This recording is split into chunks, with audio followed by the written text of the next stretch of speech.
Hi hello welcome to MK families. நான் வந்து மீன் குழம்பு செய்கிறது வந்து சங்கரா மீன் குழம்பு செய்கிறது எப்படின்னு நான் சொல்கிறேன்.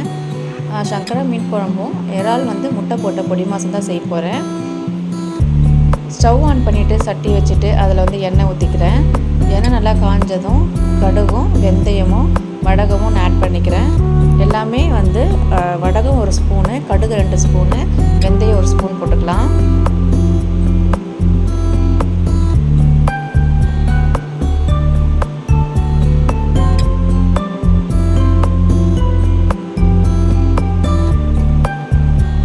வடகு நல்லா பொரிஞ்சோடனே ஒரு கையளவில் வந்து நம்ம வெங்காயம் கட் பண்ணி வச்சுக்கிறதுல அதில் வந்து நம்ம ஆட் பண்ணிக்கலாம்.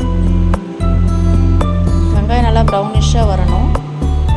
வெங்காயம் நல்லா ப்ரௌனிஷாக ஆகிறதுக்குள்ளே நம்ம வந்து குழம்பு வந்து நம்ம ரெடி பண்ணிக்கலாம். அந்த புளி கரைச்சல் தண்ணி வந்து நம்ம வடிகட்டி அதில் வெங்காயம் ஒரு 2 கைப்பிடி அளவுக்கு வெங்காயம், 2 கைப்பிடி அளவுக்கு தக்காளி, 1 கைப்பிடி அளவுக்கு கருவேப்பிலை, 1 கைப்பிடி அளவுக்கு கல் உப்பு சேர்த்துக்கலாம்.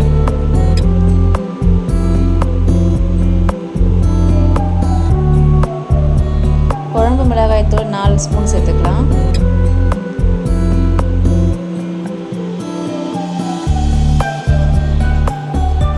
வீட்டில் அரைச்ச குழம்பு மிளகாய்த்தூள் இது எல்லாமே நம்ம வந்து கரைச்சி அந்த கல் உப்பு போட்டிருக்கோம் பார்த்திங்களா, அது எல்லாமே நம்ம கரைச்சி ரெடி பண்ணி வச்சுக்கலாம். அதுக்குள்ளே அந்த வெங்காயம் வந்து நல்லா அந்த கலரில் மாறி வந்தோடனே அந்த குழம்பு நம்ம அதில் ஆட் பண்ணிக்கலாம்.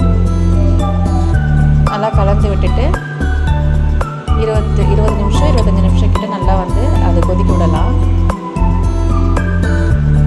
அதுக்கப்புறம் இறாலுக்கு தேவையானதை நம்ம போய் பார்த்துக்கலாம். இறாலை வந்து க்ளீன் பண்ணி நான் எடுத்து வச்சுருக்கேன். ஸ்டவ் ஆன் பண்ணிவிட்டு நம்ம கடாயை வச்சுட்டு அதில் எண்ணெய் ஊற்றிக்கலாம். அதோட 2 கைப்பிடி அளவுக்கு வந்து வெங்காயம், பச்சை மிளகா, கருவேப்பிலை,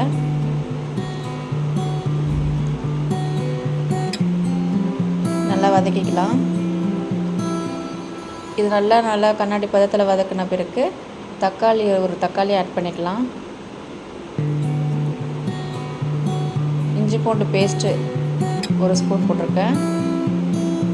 கல் உப்பு சேர்த்துக்கலாம்.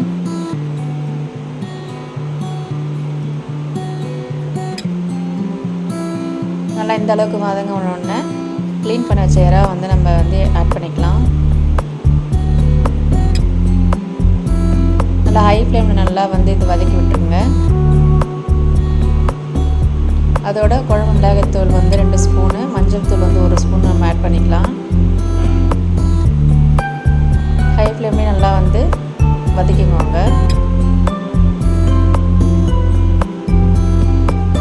நல்லா மசாலாலாம் நல்லா மேட்ச் ஆன பிறகு தண்ணி 1 டம்ளர் தண்ணி ஊற்றிக்கலாம்.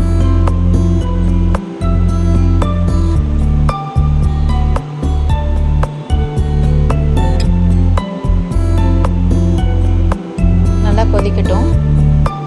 நல்லா இது திக்னஸாக பேஸ்ட்டாக ஆன பிறகு ஒரு முட்டை உடைச்சி ஊற்றிக்கிறேன். இந்த அளவுக்கு வந்தோடனே கொத்தமல்லி தலையெல்லாம் போட்டு இறக்கிக்கலாம். இதுதாங்க இறால் முட்டை பொடி மாசு. அதுக்கப்புறம் மீன் குழம்பு வந்து நல்லா கொதிச்சோடனே நம்ம மீனை போட்டுட்டு நல்லா கொதிச்சோடனே இறக்கிக்கலாங்க. மாங்காய் வெந்தோடனே மீன் ஆட் பண்ணிவிட்டு ஒரு கலர். அவ்வளோதாங்க, நான் மீன் குழம்பு ரெடி ஆகிடுச்சு, பொடி மாசம் ரெடி ஆகிடுச்சு. இந்த வீடியோ உங்களுக்கு பிடிச்சிருந்ததுன்னா லைக் பண்ணுங்கள், ஷேர் பண்ணுங்கள், மறக்காமல் சப்ஸ்கிரைப் பண்ணுங்கள்.